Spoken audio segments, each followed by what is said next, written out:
여러분들은 먹방 보시는 거 좋아하시나요? 먹방.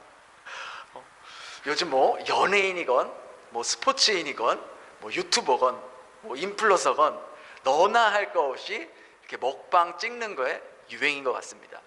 제가 이렇게 말씀을 준비하면서 생각해 봤는데, 저 어릴 때만 해도요, 뭐 먹방 이런 단어는 없었잖아요. 뭐 맛집 탐방, 그죠? 그것도 뭐 아침 뉴스 뭐 8시 아침마당 이런 데에 가서 뭐 저기 뭐 시골 가서 저기 맛집이다 그럼 막 그 시골 산속 그런 데에서 막 닭다리 뜯고 뭐 맛있는 거 먹고 뭐 그 정도였는데, 요즘은 뭐 너나 할 거 없이 맛있는 음식 먹는 찍는 거는 뭐 말할 것도 없고, 뭐 엄청 많이 먹는 그런 유튜버들도 있잖아요. 뭐 쯔양이라든지 뭐 햄찌인가 뭐 구독자가 막 1000만 명이 넘는 그런 이런 사람들, 뭐 엄청나게 먹어야 사람들이 막 보고, 또 그걸 넘어서 이제는 막 기괴한 음식을 먹고 막 엄청나게 막 매운 음식을 먹는 유튜버들, 또 막 이상한 음식을 먹는 유튜버들, 심지어 막 벌레를 막 씹어 먹는 그런 유튜버들. 그러니까 하여튼 사람들의 이목을 끌고 또 이제 어그로를 끌어서 조회수를 높이기 위해서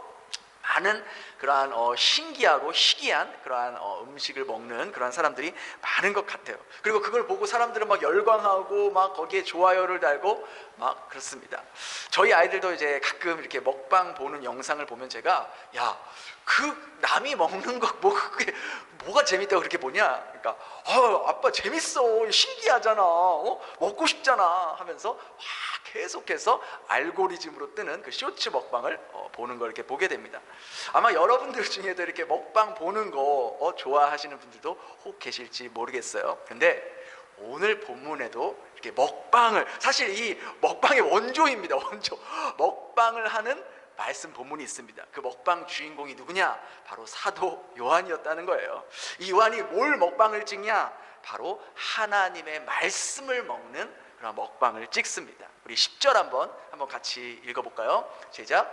내가 천사의 손에서 작은 두루마리를 갖다 먹어버리니 내 입에는 꿀과 같이 다나 먹은 후에는 내 배에서 되더라. 우리가 지난주부터 계속해서 이제 요한계시록을 묵상하고 있어요. 요한계시록은 실제 어떤 일어난 사건을 기록한 것이 아니라 요한이 예수님으로부터 받은 환상을 기록한 책입니다. 오늘 내용도 그러한 내용인데요, 환상 가운데 한 천사로부터 요한이 이 작은 두루마리를 받았어요. 이 두루마리는 하나님의 말씀이잖아요. 그래서 천사가 요한에게 그것을 입에 넣어라, 갖다 먹어라 라고 합니다. 그러니까 이 말이 이상하게 들릴 수 있잖아요. 두루마리를 읽어라 혹은 말씀을 뭐 들어라가 아니라 두루마리를 먹어라 라고 명령하고 있습니다. 어떻게 이 두루마리를 먹을 수 있나? 어떻게 책을 먹을 수 있나? 저희 아이들도 이제 저랑 같이 큐티를 하면서 아빠 어떻게 책을 먹어? 그렇게 막 물어보더라고요. 아까도 말씀드렸지만 이 요한계시록은 진짜 모습이 아니라 환상 가운데 또 그 안에 의미가 담겨져 있는 것을 말하고 있죠. 근데 이 두루마리를 먹어라라는 이 말씀에는요, 굉장히 중요한 영적인 메시지가 담겨져 있는 거예요. 말씀을 먹으라는 표현은요, 단순히 하나님의 말씀을 지식으로 정보로 아는 것이 아니라 말씀을 먹음으로써 그것을 삶으로 살아내라는 것을 의미하는 것이죠. 말씀을 읽고 듣고 배우고 깨닫는 것에서만 그치는 것이 아니라 그 말씀이 내 몸속으로 들어와서 내 생각과 내 마음과 내 결정과 내 선택에 영향을 주어야 한다는 것이죠. 예를 들어서 우리가 잘 아는 말씀, 내 이웃을 내 몸과 같이 사랑하라는 그 말씀, 그냥 좋은 말씀이다, 그치, 그렇게 살아야지 라고 거기서 깨닫는 것에서만 그치는 것이 아니라 정말로 내 주변에 내 남편, 내 아내, 내 자녀, 내 이웃, 같이 사는 이 사람들을, 내가 내 몸을 굉장히 아끼잖아요. 내 몸을 끔찍하게 생각하잖아요. 오늘도 비타민도 챙겨 먹고 영양제도 챙겨 먹고 내 몸을 위해서라면 예쁘게 가꾸고 그렇게 아끼잖아요. 그렇게 아끼는 것처럼 내 주변 사람들, 함께하는 성도들을 아끼라는 거예요. 소중하게 대하라는 거예요. 그렇게 정말 살라는 거예요. 그런데 그렇게 요한이 하나님의 말씀을 받아 먹습니다. 근데 그 말씀의 맛이 어떻다 그래요? 그 말씀의 맛이 처음에 입에서는 어떻대요? 달대요, 달콤하대요. 근데 그게 뱃속으로 들어오니까 어떻대요? 쓰다는 거예요. 엄청나게 쓰다는 거예요. 이게 무슨 말인가? 입에서는 달고 뱃속에서는 쓰다는 이 말씀은 두 가지 의미가 있는데, 첫 번째로는 그 말씀을 듣는 것은 쉽지만 삶으로 살아낸다는 것은 쉽지 않다는 거예요. 입에서는 꿀같이 달아요. 그 말씀을 들을 때 너무 좋아요, 은혜로워요, 감사한 마음이 막 들어요. 나같이 아무 자격 없는 자에게 하나님께서 구원을 허락해 주시고 나의 죄를 용서해 주시고 지옥에 갈 수밖에 없는 나를 하나님의 자녀로 선택해 주시고 또 영원한 생명으로 인도해 주신 것 너무나 감사하고 감격스러워요. 그렇게 그 말씀을 들을 때는 기쁘고 감사한 마음이 들지만, 이제 구원받고 하나님의 자녀로 사는 것, 하나님의 자녀답게 사는 것, 그것은 또 다른 문제라는 거예요. 그것은 쉽지 않다라는 거예요. 그 말씀을 내 삶으로 살아내기란 여간 어려운 일이 아니라는 거예요. 그래서 그 말씀이 안으로 들어오게 되면 갈등이 일어나고 할까 말까 고민하게 되고 쓰게 느껴지는 거예요. 설교 말씀을 들을 때 은혜가 되고 감동이 되고 그 말씀대로 살아야지 우리가 많이 기도도 하고 결심도 하잖아요. 근데 진짜 정작 이제 가정으로 돌아가서 일터로 돌아가서 사람들과의 관계 속에서 그 말씀을, 오늘 들은 말씀을 실천하려고 하니 쉽지 않은 거예요. 선뜻 그렇게 하지 못하겠는 거예요. 마음이 또 주저주저 하게 되는 거예요. 그래, 내가 이제부터는 정말 주님을 위해서, 다른 사람들을 위해서 내 시간을 조금 더 써야지. 내가 하나님 나라와 영혼 구원을 위해서 내 물질을 지금 헌신하는 것보다 조금 더 헌신해야지. 나도 주님의 몸된 교회를 위해서 나도 뭔가를 조금이라도 도와야지 라고 생각은 하지만, 마음은 먹지만 막상 그것을 내 삶으로 실천하려고 하니까, 막상 정말 그것을 하려고 하니 귀찮게도 느껴지고 힘들게도 느껴지고 아깝게도 느껴진다는 거예요. 말씀을 듣는 것은 쉽습니다. 설교 말씀 얼마나 많습니까? 여러분들 뭐 유튜브만 뜨면은 유명한 목사님들의 설교가 얼마나 그냥 이름만 치면 주르륵 나오잖아요. 그런데 정작 그 말씀을 듣고 삶이 바뀌는 그리스도인이 얼마나 되냐는 거예요. 정작 세상 사람들에게 칭찬을 받고 있는 교회가 얼마나 있냐는 거예요. 욕이나 안 먹으면 다행이죠. 그렇죠? 요즘 많은 성도들이 귀는 고급이 되어가지고 있어요. 그러나 정작 하나님의 말씀을 듣고 그것을 내 삶으로 구현해내고 예수님처럼 그 말씀이 성육신되는 그런 삶을 사는 그리스도인들은 정작 보기 힘들다는 거예요. 오늘 말씀 하나 들은 것, 그것을 그 들은 것을 내 삶으로 증명해내고 순종하고 실천하려는 사람들이 얼마나 많겠냐는 거예요. 그런 사람들이야말로 정말로 하나님의 말씀을 제대로 먹방하고 있는 사람들 아니겠습니까? 얼마 전에도 한 성도님이 저를 찾아오더니 한 봉투를 주시는 거예요. 그래서 이게 뭐예요? 물어보니까 자기가 하나님의 말씀을 읽고 묵상하는 가운데 이 말씀이 나에게 너무나도 감동이 되어서 이 말씀대로 살아보려고 해서 준비했습니다. 어떤 말씀인데요? 그러니까 누가복음 14장을 말하는 거예요. 우리 한번 같이 읽어볼까요? 시작. 잔치를 베풀거든 차라리 가난한 자들, 몸 불편한 자들과 저는 자들과 맹인들을 청하라. 그리하면 그들이 갚을 것이 없으므로 내게 복이 되리니 이는 의인들의 부활 시에 내가 갚음을 받게 됨이라 하시더라. 그 마음이 너무나도, 이 말씀이 자기에게 너무나도 이렇게 감동이 되고 또 움직여야겠다라는 그런 강한 그러한 움직임이 있었다라는 거예요. 그래서 누구에게 선을 베풀거든 그 선을 뱉고 다시 나에게 받을 수 있는 사람이 아니라 전혀 받을 수 없는 사람, 연약한 자들, 내가 모르는 자들, 나에게 다시 돌려줄 수 없는 힘없는 자들, 그런 자들에게 베풀어라. 그러면 하나님께서 그것을 선으로 갚아주실 거다. 이 말씀이 자기에게 하는 말씀이라고 느껴져서 자기 자녀와 함께 매일매일 큐티를 하면서 그렇게 용돈을 모으고, 또 그분이 자기 아이 생일 파티를 이번에 좀 잘해주고 싶었대요. 그런데 그 생일 파티 할 그 돈을 가지고 그 아이와 이야기하면서, 얘야, 이걸 가지고 우리가 정말 우리보다 더 힘들고 어려운 그런 사람들에게 돕는 일에 우리가 의미 있게 쓰면 어떨까 하니까 그 아이도 거기서 찬성을 하고 그렇게 모아서 헌금을 하러 가지고 온 거예요. 그러면서 이 이야기를 하면서 저에게 이게 좀 의미 있는 데에 쓰였으면 좋겠습니다, 어려운 사람들을 위해 쓰였으면 좋겠습니다 하고 그것을 주시는 거예요. 참 그 마음이 너무너무 귀하게 느껴지고 아름답게 느껴지는 거예요. 그 모습과 그 마음을 보시고 하나님께서 어떻게 느끼시겠어요? 그래서 그것을 가지고 정말 제가 이제 8월 달에 가서 8월 달에 그 인도네시아에 있는 아프간 난민 선교를 갈 때 그 헌금을 그분들에게 이제 전해줄 건데, 전해주면서 그분들에게 그렇게 말할 거예요. 이 헌금이 어떻게 모여진 건지, 여러분의 이름도 모르고 얼굴도 모르고 한 번도 만나본 적도 없는 여러분을 생각하면서 하나님의 말씀에 순종하면서 조금씩 그렇게 자녀와 모은 헌금이다. 난민으로 사는 여러분도 힘들고 어려운 삶을 하루하루 살고 있지만, 그렇게 하나님 말씀에 순종해서 나의 것을 나눌 때 하나님께서 너무 기뻐하시고 내가 생각지도 못한 기쁨과 감사의 이유를 여러분들에게도 동일하게 주실 것이다 라고 제가 난민분들에게 간증하려고 합니다. 이렇게 한 사람의 작은 순종이 나비 효과가 되어서 우리 교회 성도들에게도 도전이 되고, 또 바다를 건너 그렇게 인도네시아에 있는 아프간 난민들에게 선한 영향을 주게 되는 거예요. 여러분, 말씀을 듣는 이유는요, 내 힘든 마음을 안정시키기 위함이 아니에요.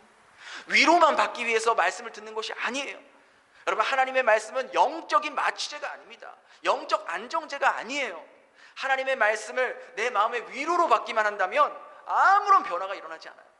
시간이 지나면 또 그 문제, 또 그 어려움 계속 반복돼서 일어난다고요. 그럼 또다시 공허함과 문제의 어려움으로 인해서 여러분의 감정과 삶이 흔들리게 되어 있다는 거예요.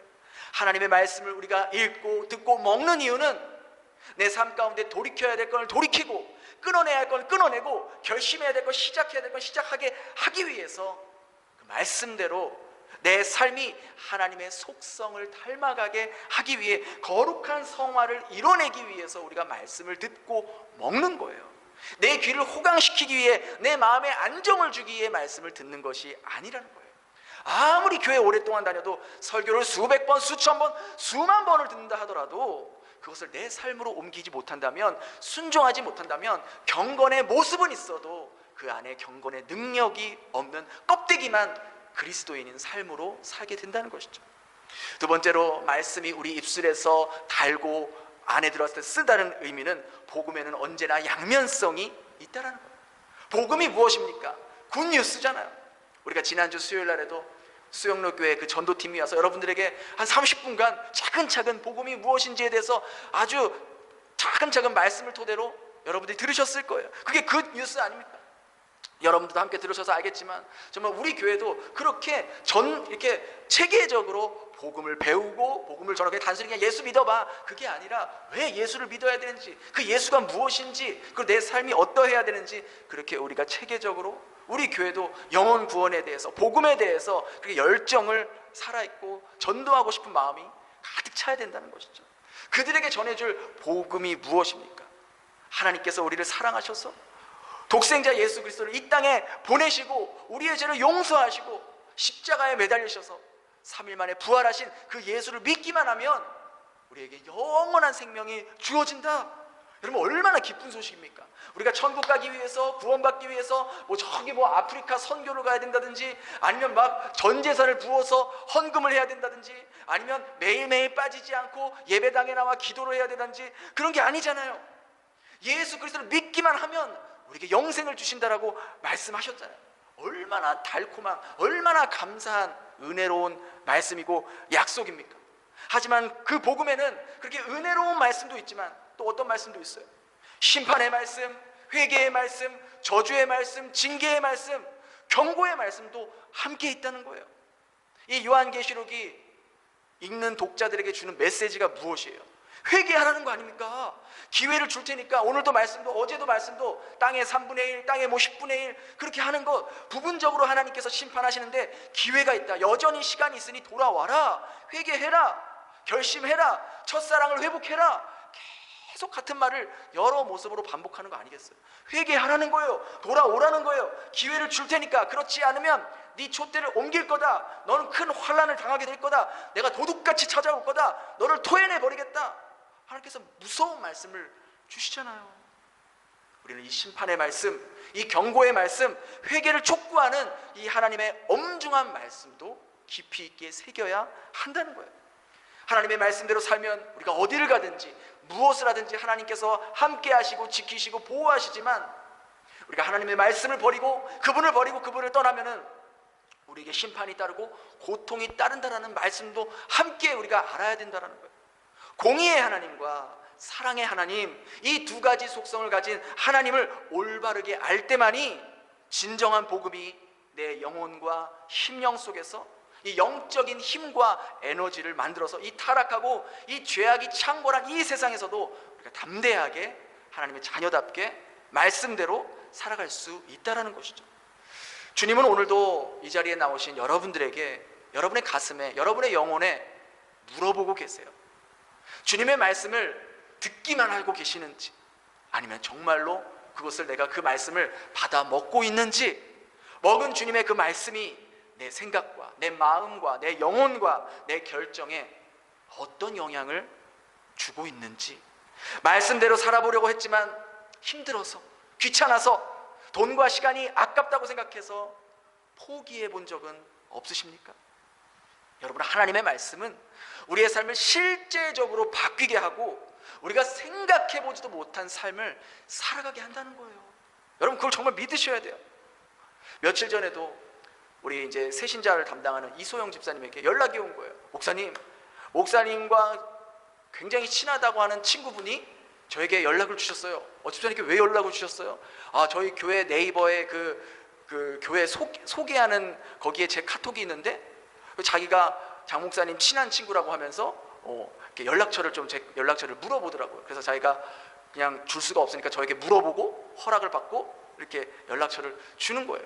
그래서 누군지 봤더니 정말 고등학교 때 친한 친구였는데, 지금 거의 제가 고등학교 졸업한 후에 한 번도 연락이 안 된, 한 23년 이상 연락이 안 된 그런 친한 친구였어요. 같이 이제 오케스트라 밴드부를 했던 그 친구는 이제 튜바를 하고 저는 이제 클라리넷을 했는데, 정말 얻어 터지면서 그때 하면서 정말 친하게 지냈던 친구인데, 그 친구가 어떻게 이제 저를 알게 찾았냐면은, 그 친구의 또 다른 친구가 저에 대해서 어떻게 들었나 봐요. 야, 그 상진이 이렇게 베트남에 가더니 뭐 어디 이상한 종교에 빠져가지고 이상하게 됐어, 그러는 거예요. 그래가지고 무슨 소리야, 걔가 무슨 뭐 종교에 빠지고 뭐 그래. 그래가지고 막 찾아봤대요. 찾아보니까 정말로 무슨 베트남 호치민에 뭐 목사가 돼 있다는 거. 그래서 얘 이상한 교주 된 거 아니냐, 얘 성향상 이상하게 빠진 거 분명해. 그래서 말씀을 다 들어봤대요. 걔도 이제 교회를 다니는 친구였거든요. 그러니까 말씀을 들으니까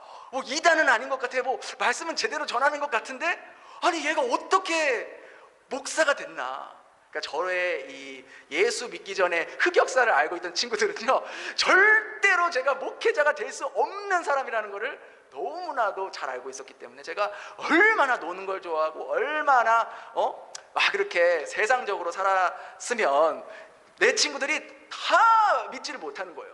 그래서 저에게 연락이 와서 제가 막 반갑게 전화를 해가지고, 야, 어떻게 지냈냐, 네가 어떻게 목사가 됐냐, 야, 이 18년 동안의 이 베트남 생활을 어떻게 이 짧은 전화 통화로 다 얘기할 수 있겠냐. 야, 8월에 이제 한국을 곧 가니 그때 가서 하나님께서 어떻게 역사하셨는지, 하나님께서 내 삶을 어떻게 인도하셨는지 함께 나누자.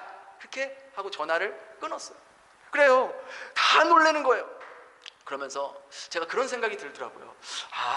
하나님께서 나를 목회자로 세운 이유가 여러 가지 이유가 있겠지만, 아마도 내가 예수 믿기 전에 많은 친구들이 있었거든요. 다 노는 친구들이, 아무도 교회 거의 안 다니는 친구들인데, 아마도 이제 그 친구들과 이렇게 연결이 되는 게 너무 신기하더라고요. 저는 그 친구들하고 이렇게 연락을 해본 적이 없는데, 다 어떻게 그들이 상진이가 죽었는지 살았는지 찾으려고 찾다가 연결이 됐는데, 하나님께서 그 친구들을 연결해 주셔서 이제 역으로 내가 그 친구들에게 연락을 해서 살아계신 하나님을, 복음을, 영혼 구원을 위해서 그들을 만나게 하시려고 나를 목회자로 세운 게 아닌가.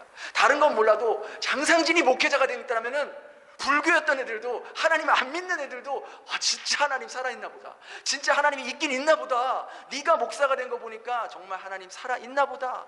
그러한 것을 하나님께서 역사하시기 위해서 아마 저같이 놀기 좋아하고 세상 것 좋아하는 놈이 어떻게 영혼을 케어하고 이렇게 교회를 세우는 목회자가 되었다는 것, 그들이 그걸 보기만 해도 하나님을 느낄 수 있지 않을까, 그렇게 하나님께서 사용하시려고 세운 거라는 그런 느낌이 들더라고요. 그렇다고 여러분이 놀기 좋아하고 세상 것 좋아하는 거 다 한 다음에 그렇게 하나님을 섬기라는 게 아니에요. 하나님이 이같이 쓸모없는 저 같은 자도 사용하셔서 하나님이 살아계심을 역사하게 하신다는 것을 보여주기 위함인 거죠. 이처럼 하나님의 말씀은요, 실제적이어야 된다는 거예요. 아무도 생각하지 못했고 아무도 상상하지 못했던 일들을 이루시는 분이 하나님이라는 거예요. 오늘 마지막 11절에도 뭐라고 나옵니까? 우리 11절 한번 같이 읽어볼까요? 시작. 그가 내게 말하기를 내가 많은 백성과 나라와 방언과 임금에게, 여러분이 들은 그 하나님의 말씀, 여러분이 먹은 그 하나님의 말씀, 여러분이 경험한 하나님의 그 은혜, 여러분이 받은 하나님으로부터 그 받은 약속, 이것들을 여러분들과 연결되어 있는 사람들에게 다시 전해야 하는 거예요. 그것이 바로 주님의 증인의 삶인 거예요. 그것이 바로 여러분을 먼저 아무 자격 없고 오히려 세상 사람들보다 나쁘게 살고 속이면서 살고 더 정말 죄악된 삶을 산 여러분들을 먼저 선택한 이유라는 거예요. 저 역시 이제 8월 초에 약 2주간 한국을 방문하게 되는데, 대부분 스케줄이 이렇게 하나님의 역사하심을 증거하기 위해 개인적으로도 사람을 만나고, 또 초청된 교회 가서도 하나님께서 어떻게 역사하셨는지를 간증하기 위해, 전하기 위해 이렇게 움직이는 스케줄이 대부분이에요. 아마도 이제 오늘 이제 한국학교가 이제 방학해서 한국으로 가시는 분도 계실 거고, 이미 가신 분도 계실 거고, 앞으로 이제 7월 8월에 가시는 분도 분명 계실 거예요. 그럼 한국 가셔서 가족들과 좋은 시간, 또 오랜만에 친척들과 만나는 시간도 좋지만, 그렇게 만나는 사람들에게 나를 통해서 하나님께서 역사하신 것들, 내가 듣고 내가 먹은 그 하나님의 복음, 그 말씀, 내가 이번에 한국 방문할 때 혹은 내가 여행 갈 때 그저 그냥 나 즐기러 다녀오는 것이 아니라 하나님의 증인으로, 예수님의 증인의 역할을 다 하고 오겠습니다, 그런 마음으로 기도하고 다녀올 때 하나님은 정말 여러분의 스케줄 가운데 생각지도 못했고 정말 생각하지도 못한 사람들을 만나게 하셔서 그분들에게 나를 통해서 역사하신 하나님, 나에게 은혜를 주신 하나님을 증거하기 위한 그런 기회를 주시고 분명히 그런 자리를 마련하게 하신다는 거예요. 그렇게 여러분들을 하나님을 높이고 하나님의 영광을 드러낼 수 있는 그런 스케줄이 되기를 하나님은 간절히 원하신다는 거예요. 그렇게 다른 그 어떤 것보다, 다른 말씀보다 정말 하나님의 말씀을 먹방하면서 그 말씀을 내 삶을 살아내고 순종해내고 주님의 증인으로 살아갈 수 있는 저와 여러분 될 수 있기를 예수님 이름으로 축복합니다. 우리 오늘 말씀을 기억하면서 함께 기도했으면 좋겠는데요, 나는 말씀을 귀로만 듣는 자인지 아니면 그 말씀을 내 영혼에, 내 심령에 먹고 내 삶으로 나타내려고 하는 자인지 이 시간 돌아보았으면 좋겠습니다. 말씀을 받아 먹게 하시고 그 말씀이 작은 것이라도 순종하는 자가 되게 하여 주시옵소서. 지금도 할까 말까, 그렇게 결정할까 하지 말까 고민하는 마음 가운데에도 이 시간 믿음으로 순종할 수 있는 마음으로 변화될 수 있게 해달라고, 하나님의 말씀은 내 마음의 안정제가 아니라, 내 마음의 영적인 마취제가 아니라 내 삶의 죄악된 삶, 불순종의 삶을 도려내고 회복시키는 성령의 검, 날카로운 영적 메스라는 것을 기억하며 그 말씀에 순종할 수 있는 우리들이 될 수 있게 해달라고 우리 함께 같이 기도하겠습니다. 하나님,